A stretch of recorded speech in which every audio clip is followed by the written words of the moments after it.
Good morning mga boss, Nobyembre 24, 2025. Kumusta po kayo? Maulan. Ngayon po ay may sama ng panahon tayong nararanasan. Maging maingat po tayo sa ating pong gagawing pagmamaneho. Madulas ang mga kakalsadahan.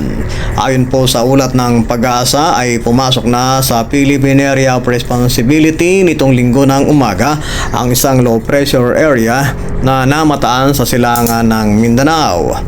Sinabi ng Pag-asa na kapag naging tropical depression ang nasabing LPA, tatawagin itong bagyong Verbena. Inaasahan namang makakaapekto ang tropical depression sa malaking bahagi ng Visayas at Southern Luzon.